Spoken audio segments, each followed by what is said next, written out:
Ready to elevate your credit understanding and score? With insider tips and a plan, you can take action to improving your score, which can save thousands in unnecessary finance charges. Let's tackle today's topic with your coach, Credit Christy. Hey friends, it's Christy, your credit coach. Thank you so much for joining me for another episode. Today's going to be a little bit different than what I usually do when I bring you content.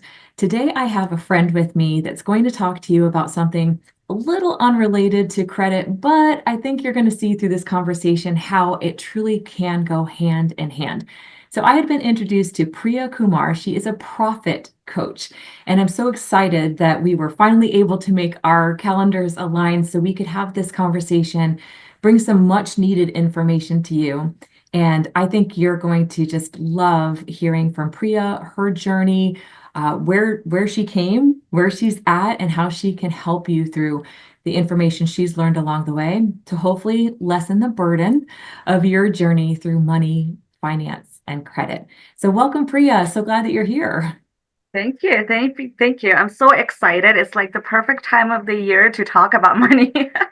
Absolutely. And, on top of it being the perfect time of year, I think it's very timely just when I see some headlines, consumer debt is at an all-time high. I'm talking to a lot of my clients that are just feeling strapped and stretched. Like if one more thing comes my way, it's going to be a domino effect. I'm not quite sure how to handle a lot of things. And there's a lot of heaviness in that. And sometimes our finances can affect, well, pretty much everything else in our life. Yeah. So I'd love for you to break that down for us. But for my regular listeners, this is just such a special treat because I think you might just be my third or fourth guest in 5 years of putting together this content. So this is very, very special for me and for our listeners as well. So Priya, tell us a little bit about yourself and perhaps how you started your journey, because we're going to be talking about financial trauma. That is the headline and the takeaway from what we're going to talk about today. Yes, awesome. Thank you, Christy, so much for having me. And it definitely took us a minute to align our schedule to be here, but I'm glad it finally happened. Financial trauma is I don't think it's really new, but it's just not talked about. I mean, we go to therapists for trauma, relationship, every aspect of everything in our lives, pretty much, but not really money. And the reason is, I believe, is because there's guilt and shame. We are all just expected to know about money, especially as adults, right? So it's like, oh, I can't talk about my struggles, and then we just cry in silence or fake it till we make it, right? So my journey actually began when I was working as a business investigator. I've done that for 15 years. And one thing that I noticed was that, of course, the corporations, big companies, they flourish. And then there are small companies that really just, the moment they start, they disappear within a year or two. And we've probably seen that in our own neighborhoods, right? We like a spot and then next thing you know, it's gone. So during that journey, I was, so I had direct contact with the business owners. I would talk to them. And at that time, I didn't realize what was happening and the information that I was gathering until COVID happened. And I had time to really think of like, where am I going after this? What do I want to do? And I reflected back on my journey because I wanted to be more purposeful. So then I was like, okay, the longest career that I have had, let me think about that and what it should be, other than me helping these businesses and whatnot. And what I realized was that I worked with them on money, reviewing their information, helping them get current and in compliance with the government and whatnot. But I was like, what was the key information that everyone was sharing with me? And it was them constantly saying, I'm not making enough, or I'm going to have to close my business. It's slow. And they constantly had this cycle of like, okay, next season is going to be better. Spring is coming. It's going to be better. Oh, summer is going to be better. Winter is not so good and whatnot. And I was like, okay, what is happening here? And a lot of them, the small businesses were, of course, mom and pop, and they would share, I put my life savings in it. I wanted to do something for my family. I wanted to build that generational wealth. So I started this restaurant so my family can have this for generations to come. But they didn't really plan better. So then I started looking into the psychology side of it, like what is playing a role in here? Because I would talk to them and then I would talk to their accountants, and the accountants will always say, well, they give me the numbers and I file their return. And I was like, ding, ding, ding. That's something that we do too with our income taxes. Like, here's my numbers, file the returns. But we don't really get the guidance on what do these numbers really mean. We are stuck in this cycle of thinking like, oh, if we just increase the revenue or increase our income, get that promotion, it's just going to help elevate some of the financial stress and we'll get better. But the inflation is always 10 steps ahead of us. We can never catch up. And then I started looking at like, okay, what is the foundation here? Like, what are some of the emotion things that are impacting our decisions that we make around finances, whether it's business or personal life? And what I saw was that any financial decision that we make are emotionally motivated. Starting a business so your family can have security and building that generational wealth, that's emotional, right?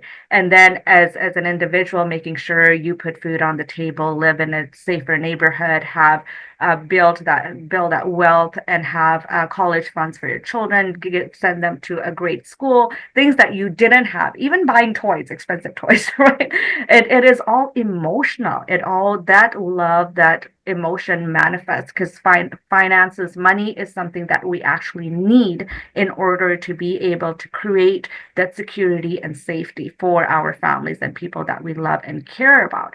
And then when there's fear around it, or lack of knowledge on how to build that foundation, we carry that wherever we're going.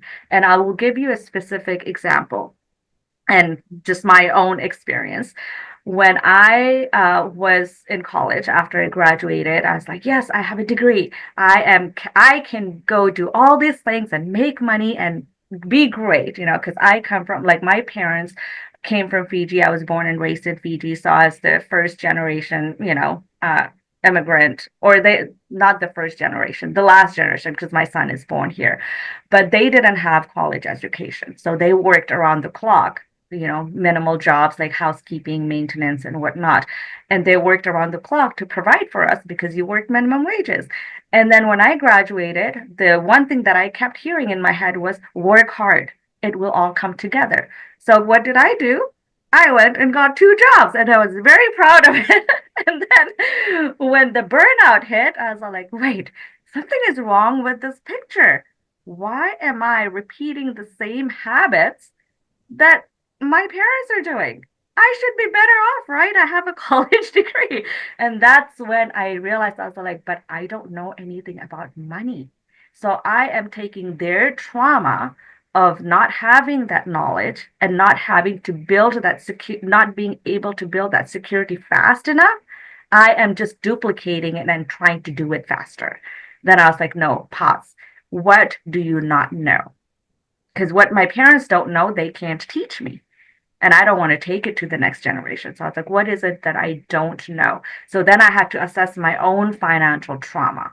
Why is it that I'm repeating the same cycles? Why is it that I have a fear of talking about money? Because now I'm not even asking anyone, like, what do I do next? How do I invest? How do I grow my wealth? What do I need for security? I just thought you just have savings. And then once I started learning, then it was like, oh, there's all these other, like a buffet of financial options that I had no idea about. So that's where it came from, because I was like, what is wrong with this cycle? And why am I having such a hard time having a prosperous and positive relationship with money? It was almost like, I need you, I like you, but I can't say that, oh, let's go build together or have that loving relationship with money, because there's all that guilt and shame. Like, no, no, no, no. If you care about money, then you don't care about your people. But if I care about my people, I should care about my money because that's where the security and safety is coming from, right? So yeah, so it was a whole like shift, mindset shift. And then I was like, you know what?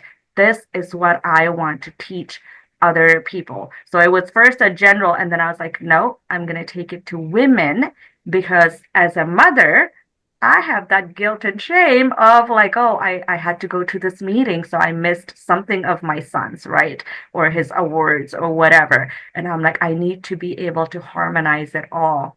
So I'm not feeling that guilt and shame. Wow, thank you for sharing your story with us. I understand the passion that you experience now because of what you've gone through. Tell us a little bit about what financial trauma is. Oh gosh, it is so broad and we all have it. And it's funny when I get asked, like, oh, business owners don't have it. Well, they have it more, because it's something that starts when we are extremely young, just like everything else, right? The trauma in general, and it manifests outward. The emotions, trauma always manifest outwards, right? Because it's in our head, in our heart, the pain, the wound, and all of that stuff. And it's little things that manifest. Maybe going to the grocery store and mom saying, no, you can't have that, or that's too expensive, or we can't afford it. And some of those are repetitions, right? So we start believing that about money, negativity, right? Some of the things we hear is money is the root cause of all evil. So it's like, okay, so I shouldn't like it, or should I go for it? Like, what do I do here, right? It's confusing. And that comes from little things. So those are like the things that we hear. But what about going through a divorce, right? You're going to have to start all over again. What about health? We don't even think about health. A lot of the times when a health crisis hit, the first thing we think about is how is my family going to survive? Right, the trauma of taking that with us. And then there's the economy. Like I graduated college in 2008 when the housing market crashed and so many people lost their homes and businesses and investments and all of that. Did they ever go back to buy a house again? Did they ever start those investment accounts again? Did they ever try to put money anywhere else? No, because now that trust is gone, right? So we carry that trauma. Anytime you think about like, oh, I'm going to invest, market is doing great. But then it's like, but if it's doing great, that means it's going to crash, and everything we hear in the news, if you don't have money, it makes you think on the negative side of it, the changes. And it's like, okay, now I'm going to hold on to what I have because I can see it, but it's not even really there. It's just digital. The bank is already using it, right, to make interest for them.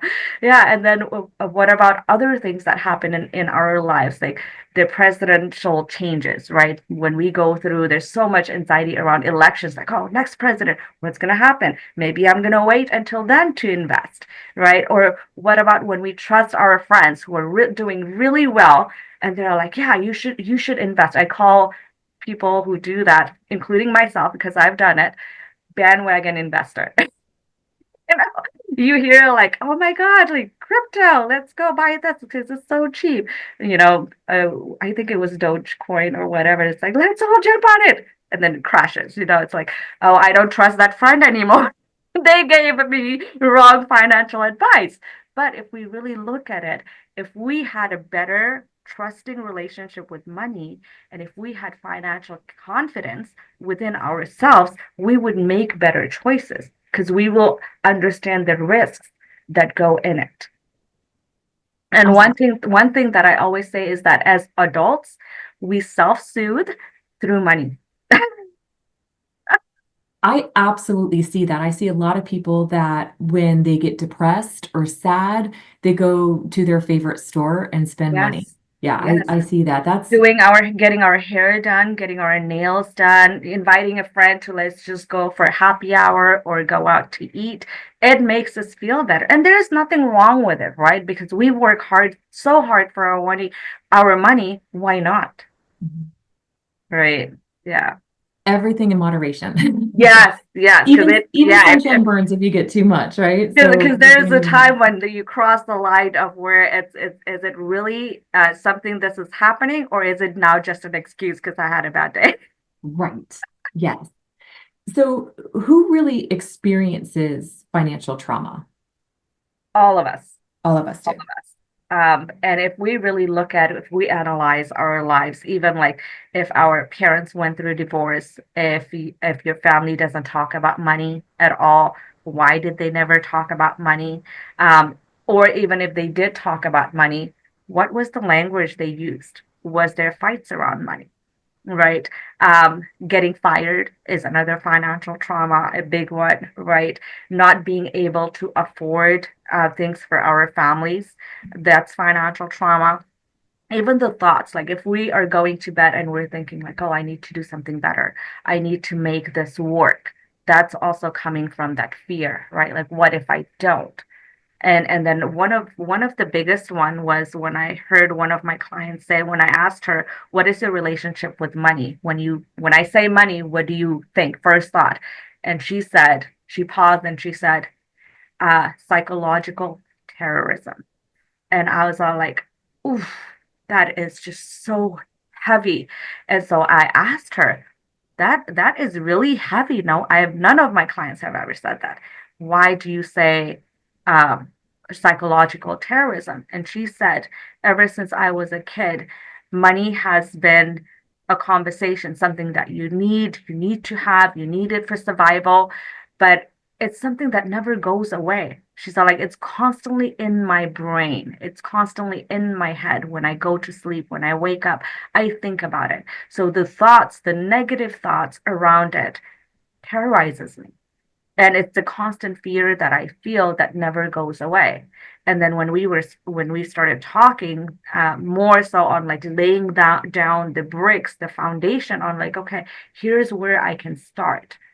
And then she felt like that those thoughts were kind of like getting reduced now because now she's all like, I feel like I have a way. Before I felt like there was so much out there for someone with my life, my circumstances, my challenges. I didn't know what was the right option for me. And where do I even begin to find this information? And there's a lot of overwhelm around it. So yeah, financial trauma is like, oh, it is so heavy and we don't talk about how it manifests in our lives, all that emotions that come from it. Absolutely. And then we get into partnerships, right? We Ooh, have this relationship with money. Most people never pause to think about yeah, how they've come to this relationship with money. And they tend to just, I tend to just work through life in this default mode. And my parents didn't teach me about money. It was more caught than taught, right? I yeah, started just doing what they had demonstrated to me in my life. My mom behaved this way. I just followed that same behavior and yep, just whatever worked. It was like, okay, well, it got me through my teen years, it got me through my 20s. And so I right. just Figure keep it doing out that. as you go. Right. So then we get into a partnership, right? And your partner has probably just been in their default stage of working with money the same way I have. And now we have to try to figure out finances together, but I don't really understand what I believe to be true about money or how to work it best for me. And neither does my partner. And now we've got to try to like figure this out together when we just don't even know our own game, you Yeah, know?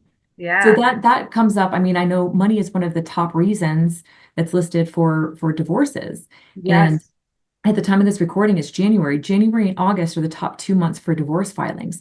And Wow. a lot, well, think about holidays, right? We're coming off of the Yes, holidays, yes. stressed out with kids being out of school, all of the travel and the responsibilities, the parties and the hostings, the family, Yep. and all of the money that is outpoured for all of the things from gifts to just holidaying. So it doesn't surprise me when we start thinking about that time factor.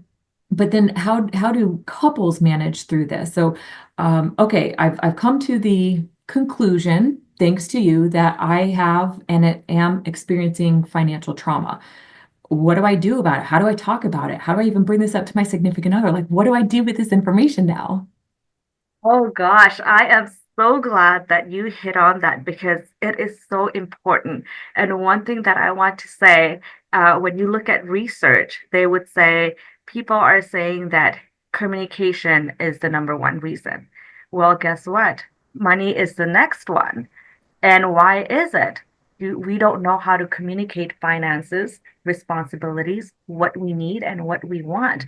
And if you really look at our own conversation with money, I mean, how lovingly do we really talk about money? Even with ourselves, right? So imagine now having that conversation to another person out loud. Is it Right. really going to come out lovingly? Probably not. So and sometimes it's also like our own trauma that we impose on the other person, or there's just unsaid expectation like, oh, you're a guy, you should know this. This was the man's world before women started working. So you should have this together. Well, they weren't taught either. Just like we weren't taught. Some of them figured it out. And what we need to do is really get on the same page. And the first thing is we need to address our own financial traumas and where it's coming from. How were each of us raised? How were you raised? How did your family handle financial challenges? Did they really talk about it? Or was there arguments when that happened? How did my family talk about it? Because I'm going to mimic those actions, right? Those behaviors. And then talking about the main goals, like what does financial security and safety look like for me? And it could be different for both partners, right? Like for me personally, financial security and safety for me is having a foundation, a very strong financial foundation, like having a house, right? Having life insurance, having savings, having investment accounts, and then having college funds for our kids. And then from there, extras is what we can splurge because now I know that, hey, if something happens to my husband or his job, I can take care of things. Or if something happens to me, the burden is not all going to be on him. And one thing that we don't really talk about is when we talk about support, like, there's always one person who is more ambitious in the relationship, or sometimes they're both very ambitious, but they need the other partner's support. And I always say that both partners cannot go for the same level of success at the same time. You have to decide who's going to go first. Because when we talk about support, it's not just, oh, I'm there for you. I'll take care of the house, or this is how we split the chores so we can both go for it. But what about the spiritual component? We forget about that. Like you have to be present spiritually, time-wise, emotionally, and physically. That is what support really is. Just like how we do it for our best friend, right? Like you're like, okay, I'm gonna listen to you and you're gonna have 100% of my attention. But we don't always do that in a relationship, right? So having time and giving it so much and showing up and saying, you know what, I this is really important to me. I want to talk about this. And I don't really know how to talk about it. I'm gonna start. And how about I just address what's important? And you tell me what's important, what makes you feel secure for our family, even if you don't have children. Um, and how can we go there together? Are we going to try to earn more money? Are we going to try to invest more? Or like, how are we going to get there together? And then, very importantly, asking, what kind of support do we need from each other? Having that clarity, having being able to communicate money clearly. And I think that that also brings couples together. They feel heard, they feel seen, and they feel like their anxiety and their trauma is also being validated. Like if I have that fear and if my husband said like, "Oh, yeah, we'll figure it out," then I feel like it wasn't validated. Like I have this severe anxiety around money and safety and security, right? So yeah, I think learning how to communicate about finances and being fully aware with yourself, what financial trauma do you bring in the relationship and how do you communicate about money with yourself first, and then opening that communication. Priya, I love that approach and that posture.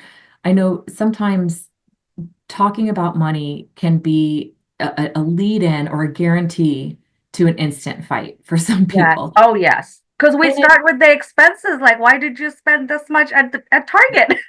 right.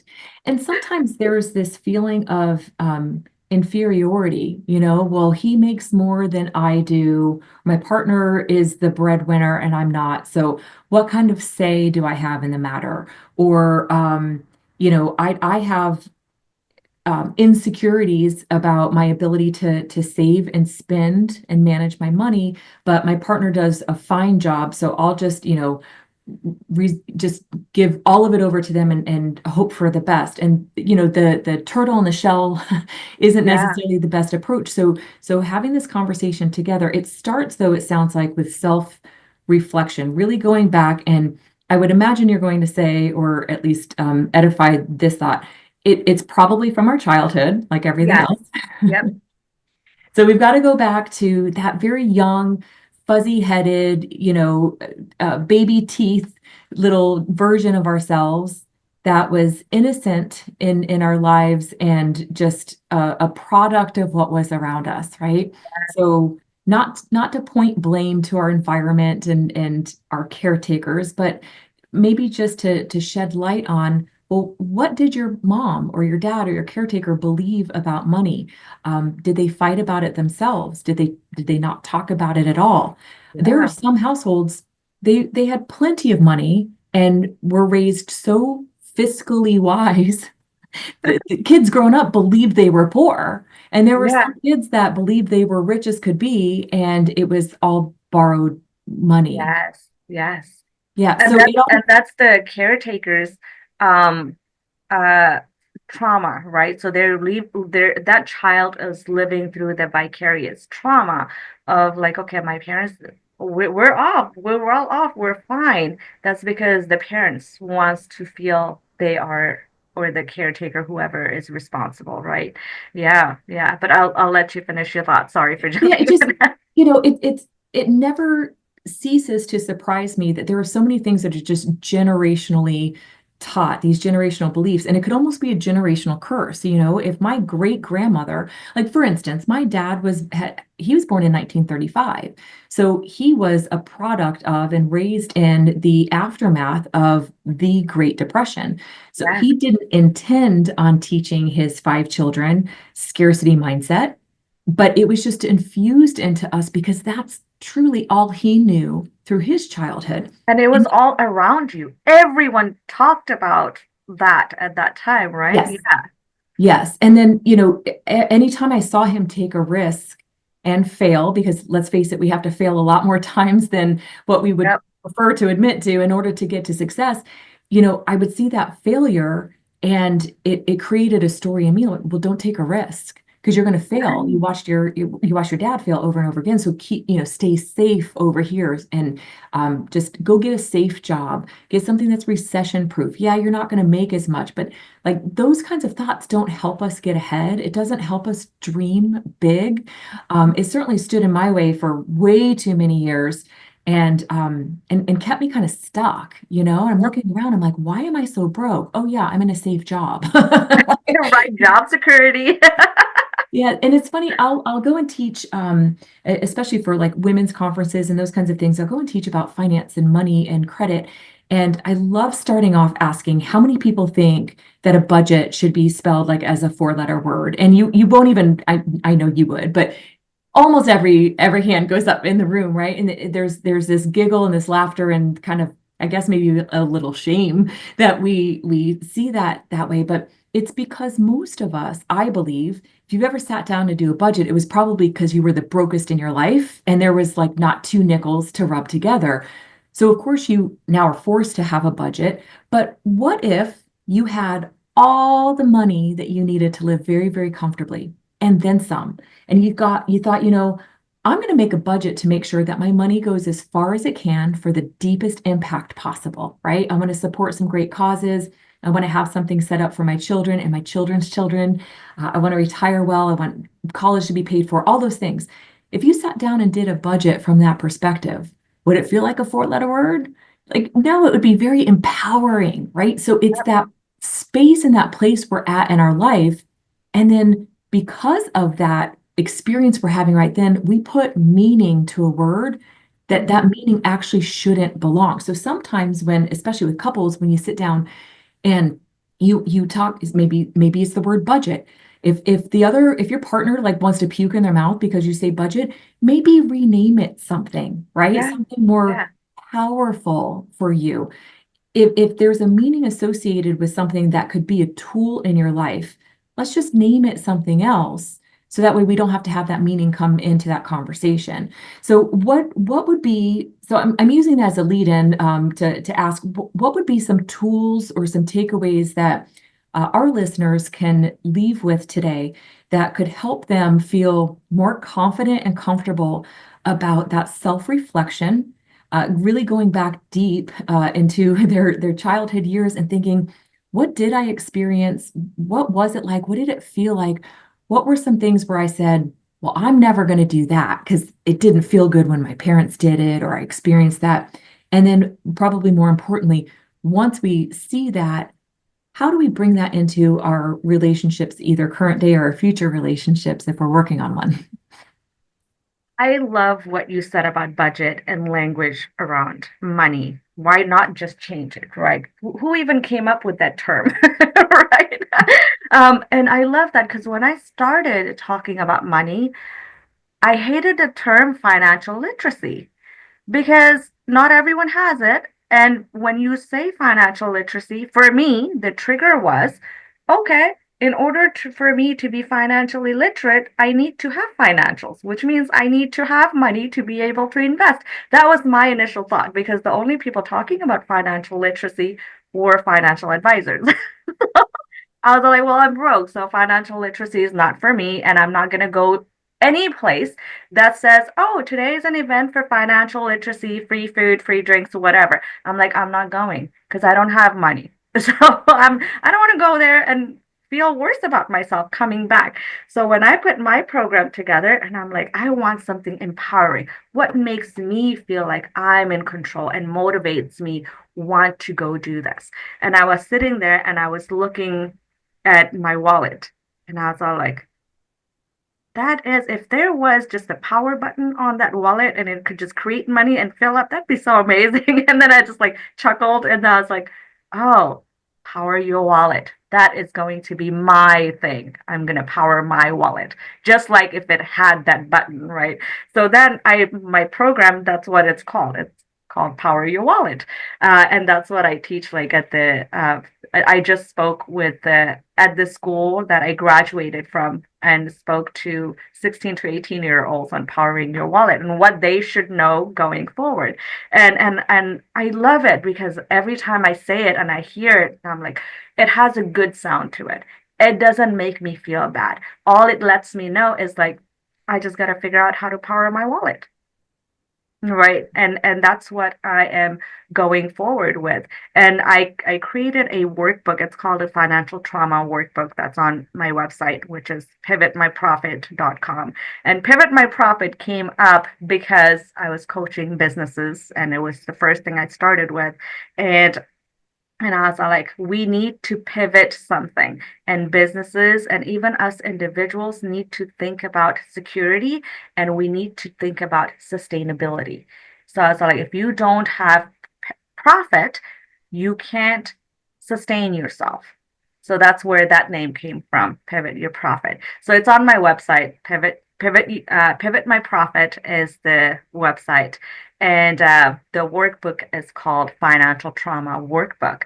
And I designed it originally for myself and my women at the Safe House. That's where I started the individual coaching. And I was like, I want to work with women who have gone through tremendous trauma. And these are survivors of domestic violence and human trafficking. And there is no other experience that has that level of financial trauma. So I created it and it's a very simplified form. Like the first page is on financial trauma and it's checkbox. So it's adult financial trauma. Did you go through a divorce? Did you have illness? Like what did you experience? And then it has financial intentions. I don't do resolutions or goals because it puts the pressure on like I gotta get it done. But I'm like, if I have intention, I'm thinking about it. And when I'm ready, it's going to take care of itself, right? I'm going to act on it. So I have intentions on there, writing it down.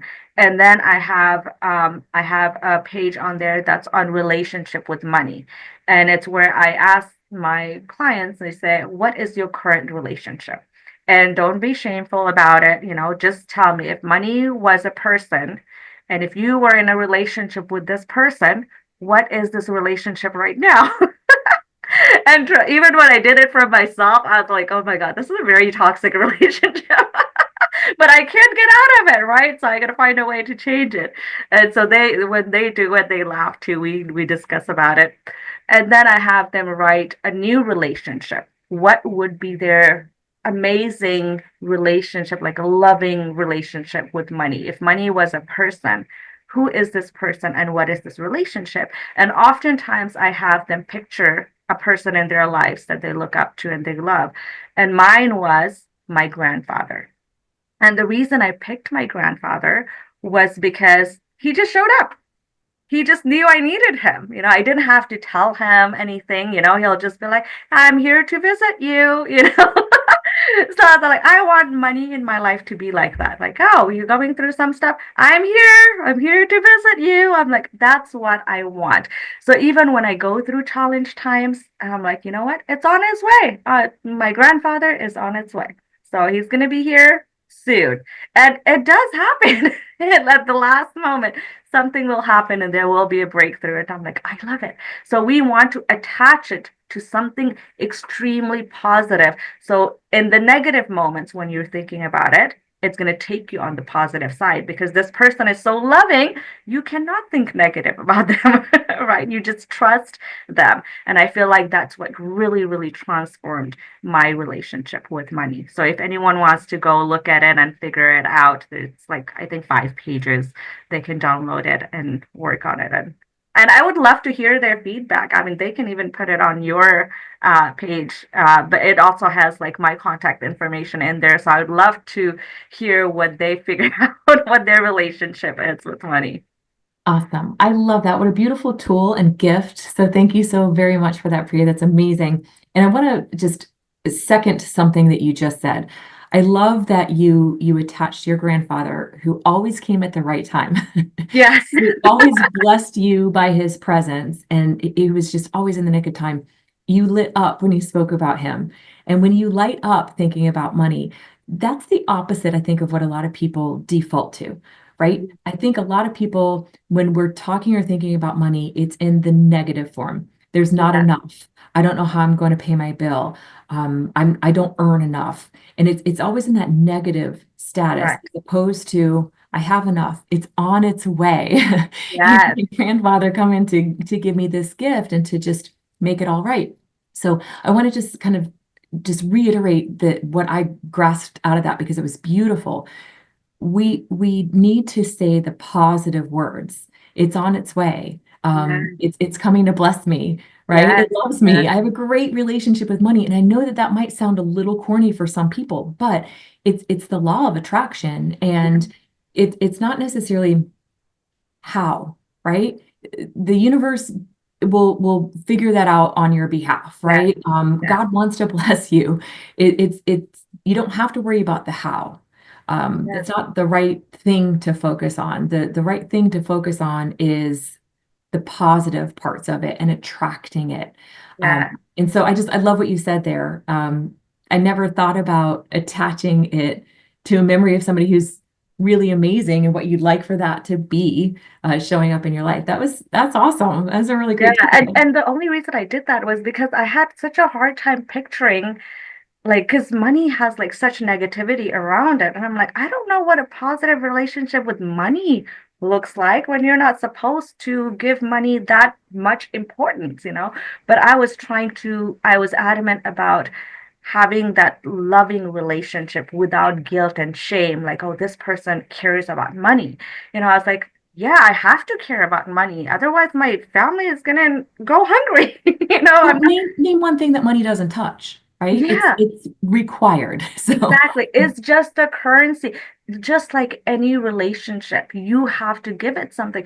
And one thing that removed the guilt was like when I would get my paycheck, I would write um, all the gratitude things. And then because money is energy and you can't hold on to it. It's gonna move. So I would say I'm going to decide where you're going to go. So I'm going to give you a duty. You're going to go here, pay this bill. You're going to go here into this investment account and you're going to flourish and grow. Like I treat it like a person, like how I demand my son to do things, even though he doesn't listen.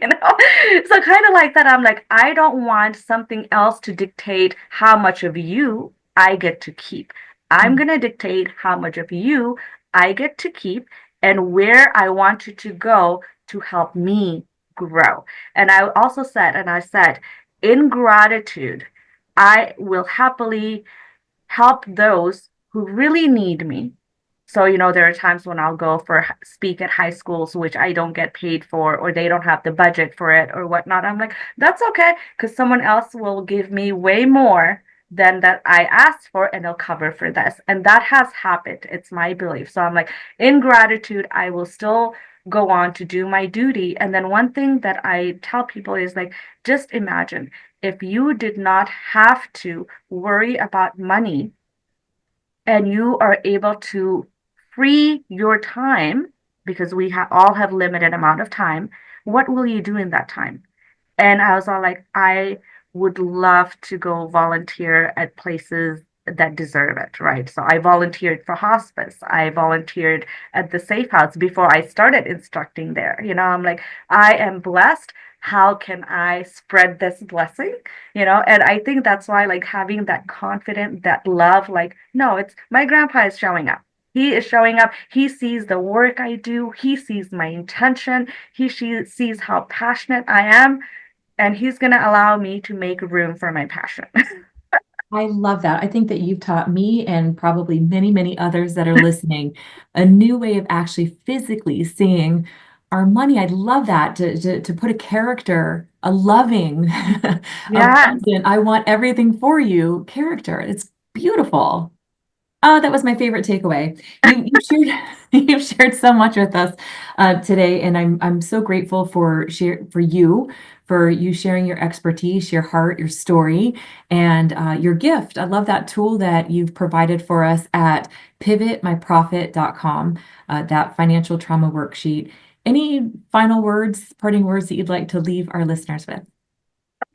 Gosh, one thing that comes up is have a vision for your life. And I don't mean like your business, who are you as a person, as a whole.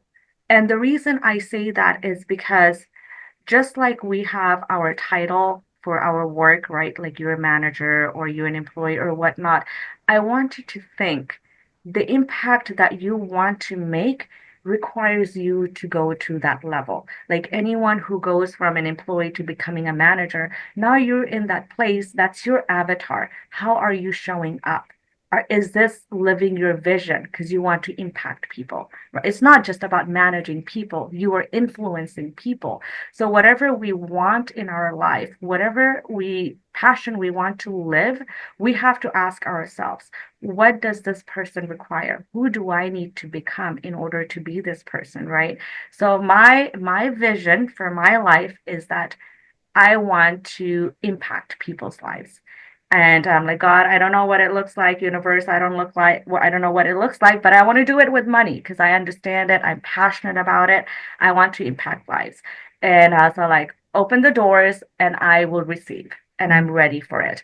But it comes with challenges, right? Because anything we ask for at our comfort level, we can't do it, right? So then I'm like, okay, who do I need to become in order to be able to serve the way I want to serve? Apply it as a parent. I do that with my son too, because we get frustrated over homework. I do it for my partner. Am I showing up the way I want to show up? As a coach, am I showing up for my clients the way they deserve to be seen and heard and whatnot? And having that vision of I want to be able to impact lives, it was empowers me. It gets me out of bed every morning. Like, who am I going to impact today? And I'm an introvert, so it's sometimes it's a little bit harder to get there.